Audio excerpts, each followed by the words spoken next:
So I am back for my first horror and thriller wrap-up of 2024. This is going to include all the dark things I've been reading since around Christmas, and this video is going to be a combination of books that I received for review, so 2024 books, as well as some backlist titles that are written by some of my favorite authors. And as I talked about in previous videos, I really want to make 2024 the year of reading the really good stuff, so I'm going to be focusing on reading books that I think I'm going to like based off the fact that I already like the author in a lot of cases. So that's what I'm doing here today. I have some great new books to talk about, some great old books to talk about. Let's get started. First, let's talk about the new releases that I have for review. The first one being The Glass Woman by Alice McIlroy. And this is one that was sent to me by Datura, which is a new crime fiction press that I've been really enjoying, so I've been accepting quite a few of their books for review. This one is technically a thriller, but it definitely has speculative elements, but I think it's better suited to go in this video rather than my SFF content. So in the story, this woman wakes up with no memory. She is told by those around her that she volunteered to be a subject in this new experimentation that involves artificial intelligence. She doesn't remember anything about who she is and slowly has to try to piece her life back together and figure out what is going on. This is a book I accepted for review, even though from the synopsis I had a pretty strong idea about generally what this book was going to be about. And a lot of you, if you share my background in reading a lot of thrillers, especially those speculative thrillers, you might read that synopsis or hear that synopsis and think, I know what this book's going to be about.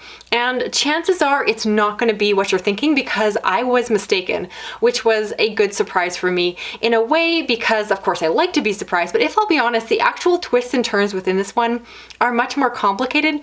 I don't think anyone from the synopsis alone will be able to guess what is happening. There is a lot of moving parts, a lot of kind of small twists and turns along the way. This is strange to say, but while this book was technically unguessable for me, I actually wish I had been right with the more obvious, simplistic ending that I thought I was going to get out of this book, because while I knew it was coming from, or at least I thought I knew it was coming from the time that I accepted this book for review, I was happy to go along for the ride, and instead I found this book to be perhaps a little bit too ambitious. I think the author knew what people were going to expect going into this book and thought that they had to build something more twisty and turny to surprise people like myself, who will pick up this book going, oh, I know how it's going to end. And while I did know how it was going to end, I felt like the author tried a little bit too hard to surprise me in a way that I didn't find as satisfying as I would like it to be. Hopefully that all made sense, but I will say that if you love a thriller with a sci-fi twist, you still might want to pick this one up. There was good pieces to it. I like the mystery and suspense of the story. I just wasn't entirely satisfied by the ending, as you can tell. Next we have Anna by Matthew Blake. This is another speculative thriller that I received for review. And in this one, there is a woman who commits a double murder while sleeping. And within this universe or world, apparently this is actually something that can happen. And this is very much a case where a book like this requires a lot of suspension of disbelief. I didn't fully buy into the premise in terms of the reading. I wanted to. Obviously I wouldn't have requested it if I hadn't thought the book sounded really interesting. But the way it was written, I just didn't find as interesting as the premise should have made it out to be. And I was a little bit underwhelmed by it. I will admit that when it comes to thrillers, I do think that speculative thrillers are the hardest to pull off, because again, there is a whole nother level of suspension of disbelief that goes along with that. And I don't always think that authors often have the chops to pull it off. So I keep picking them up because occasionally one will surprise me, I will love it. But I would say that there's more misses than hits based off the fact that I never really bought into the concept, and I kind of found myself biting my tongue the whole time reading it. I kept wanting to say certain things to the characters or call the author out in ways that I felt like the book wasn't quite living up to my expectations. So you can tell I really didn't enjoy this one. It wasn't a personal favorite of mine, not one that I would personally recommend. It was interesting, a cool concept, but my recommendation and enjoyment of the book kind of stops with the premise, unfortunately. Next, I want to talk about Two Dead Wives by Adele Park, and this is a book that I received as part of that thriller package that I recently hauled. So that is the New Year, New Fear package. This is the first book that is coming out of those books, so this is the first one I'll review, and I will be continuing on to review the other ones as they come out. And so this book is technically book 2 in a series, and I was generally aware of that when I picked up this book, but because it was sent as part of a package, I was under the understanding that this book would be able to be read as a standalone, and so it was more of a companion thriller series where perhaps it followed the same detective, but otherwise I didn't think that the book would have a really large connection. Maybe there would be some personal details that would be spoiled, but in terms of the case, I thought it was going to be really separate. Now, in the story, we follow a woman who you find out has 2 husbands, and they have now gone missing, and so they're trying to figure out what happened to them. Their husbands, understandably, are very upset because they did not know about each other. The premise, again, of this one sounds amazing. However, once I got into it, it felt like being dropped in the middle of the story. I felt like the book just picked up and started going and didn't really take a lot of time to establish why we knew the things that we did, and pretty soon I had a sinking feeling with this. So to be clear, I had not read and still have not read the first book in this series, and for anyone watching this, if you're interested in this book, you do want to go back to the beginning. I didn't fully understand how much I was spoiling myself reading this book until I got to the ending where there was an afterword by the author who explains the connection between these stories and all of that, and you realize that this is a direct follow-up to that one, and you really want to read the books in order. You do not want to skip around. I am someone who does skip around in mystery and thriller series in other cases, but I felt very disappointed reading this out of order. Again, I have the privilege, I did it as a review, so I kind of take myself out of the equation of someone who had to actually buy the book, but if you were going out just to buy this book, I'd be really disappointed if I spent money on it, not knowing that I had to buy and read the first one in order to get the best experience. So there's things about this book I liked, but it definitely was an average read, and I think a lot of my criticisms, again, may possibly be tied into the fact that I was reading this book out of order. So if you love the first book, perhaps you want to continue on with the second, but I felt like I was missing information. The characters felt underdeveloped, as if I had already spent time with them, which I probably should have. And so because of that, I was left very underwhelmed by this reading experience. So hopefully that all makes sense. If you're interested in this book, go back to the beginning, start there. And if you like it enough, perhaps go and pick up the second. Next, let's talk about Undead Samurai by Baptiste, Pinson. And this is again the same author who wrote that historical fiction series about the Three Kingdom Chronicles that I love. This book is more of a horror book, so I want to include it in this video here. It's specifically horror with a historical bent. So this book takes place in the 1600s of Japan. It's an area and time period that I know a little bit about, but honestly, I don't pretend to be an expert. So I am going into this book with the assumption that I believe that the author has done their homework, as I have with their other historical pieces. So I'm trusting that the details in here are accurate. I really enjoyed the world building of this. I'm fascinated by that time period, even though again, I'm not a historian by any means. So I really enjoyed this one for what it is doing. The basic setup is that there are these undead that are coming to life, and they are being tracked down by these 9 individuals, these great warriors that are going to try to stop them. And so it's a very deadly situation. And whenever you have a story involving the undead, I know a lot of people's antennas go up and they just shut things off in terms of their interest in a book that I'm talking about if I mention zombies.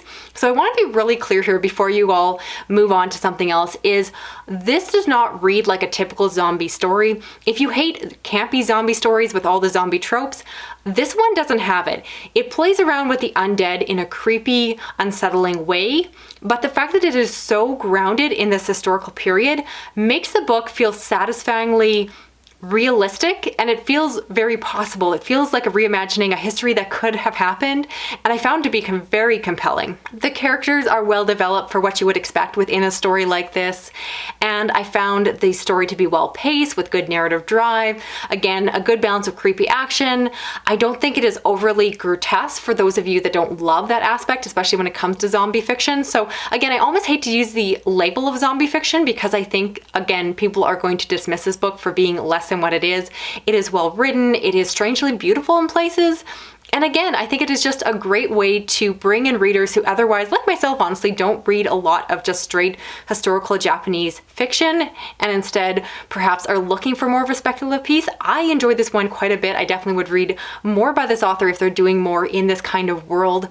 And I liked it quite a bit. It was just a solid read. Highly recommend. I know I have readers and watchers out there who share my taste in these kind of books. So if you are looking for something that again is not campy, not cheesy, and just hits home in what we all want from creepy undead stories, this is the one to pick up. Oh, and I should say that this book reminds me a touch of the Netflix show Kingdoms, which I think is actually Korean in nature. So obviously a different culture. I don't mean to blend the two together, but if you love a historical zombie fiction or undead fiction story like that, I definitely recommend picking up this book. I think that a lot of people who love that TV show will love this book as well. And I also want to pick up some books by authors that I already knew I loved. So the first one I decided to read was Glamorama by Bret, Easton, Ellis, and of course it's the author who wrote American Psycho and several other books that I really loved last year. And so I want to continue on reading through their backlist. This one is quite well reviewed and regarded, and so I wanted to read it next. This one just follows these models, and it's just, as all of his books, it's set in New York City. It is full of privilege, the characters party and do drugs, and terrible things begin to happen. I'm giving a generic synopsis for this one because of the fact that, quite honestly, while I enjoyed reading the story for what it was, this is really the book that really opened my eyes to the fact that I'm sure a lot of you already know if you read a lot of their work, is the fact that this author tends to write the same setup over and over again. Now, obviously there's different twists and turns. Some of the books I think are a little bit stronger than others depending on the positioning they do. And this one had really terrible, unlikable characters, as they all do. Again, they're very privileged, they have a lot of wealth, they are beautiful models, and throw it all away and make terrible choices, and you just get to watch the train wreck happen, as is with pretty much all of his books. So for those elements, I think that the author did those well, but I would argue that in a lot of ways, this didn't feel that different than some of the other books I've read, perhaps something like Less Than Zero, and it just felt like they were writing the same book again because they knew their audience would pick up another book by them, which arguably is what I did. So I enjoyed this book for what it was doing, but I'll be honest, I just became very much aware of the fact that I do feel like this author is a little bit limited in terms of their scope. They have just a very narrow window they go through. I do have a few other books on the queue in terms of books I want to read by them, but I'm probably going to space them out just so that all my reviews aren't complaining that they're doing the same thing over and over again. That being said, I do like his writing. I like the fact that his characters are ridiculously unlikable, and I just find his narratives to be very cutting and edgy and things that I enjoy reading.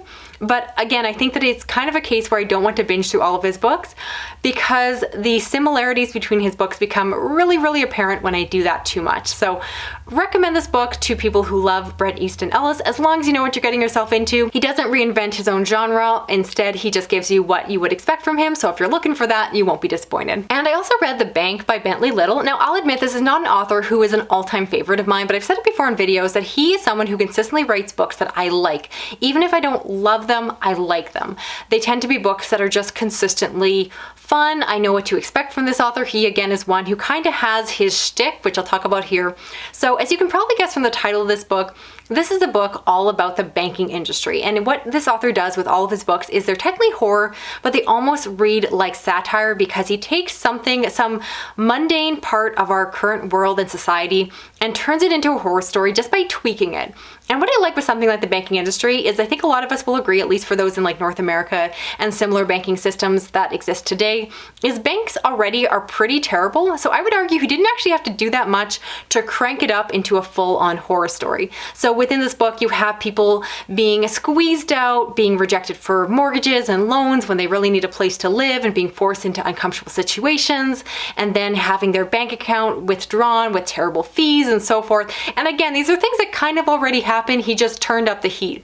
And so overall, I like this one. I thought it was really cutting and some great social commentary on what our banking system does today. As always with his books, I do want to give a general warning for content that his books tend to go some really weird places. So with all his books, there tends to be harm around animals and people, and definitely some really weird sexualization of individuals and turned into a horror story that is not going to be for everyone. Totally respect that. I'm not saying it's necessarily for me, but it is something that I can kind of look the other way and keep going through the story. So I enjoyed this one for what it was doing. I do want to continue to work through this author's backlist, and I will kind of let you know as I continue on through that journey.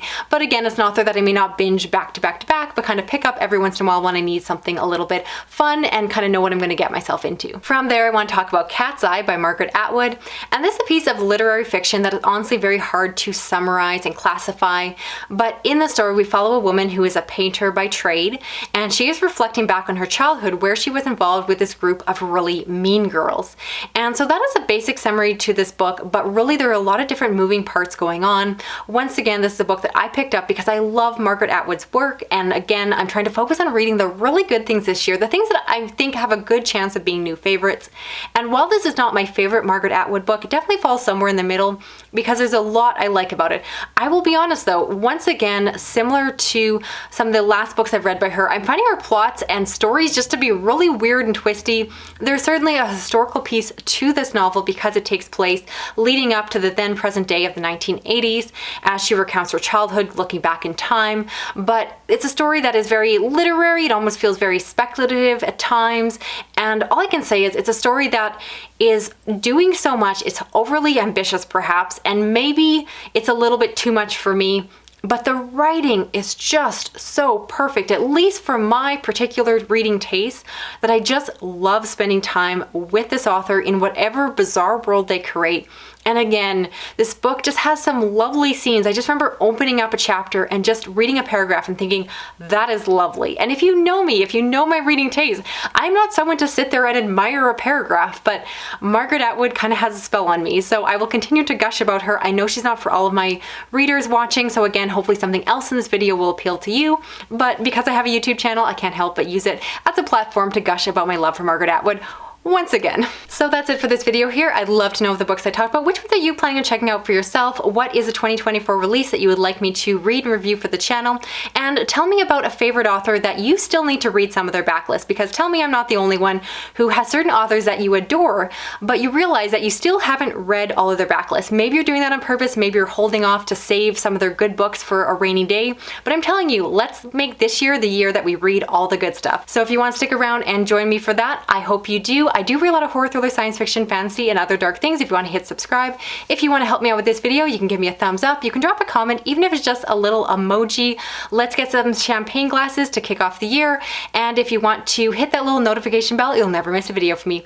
Thanks so much for watching. Talk to you again soon. Okay, bye-bye.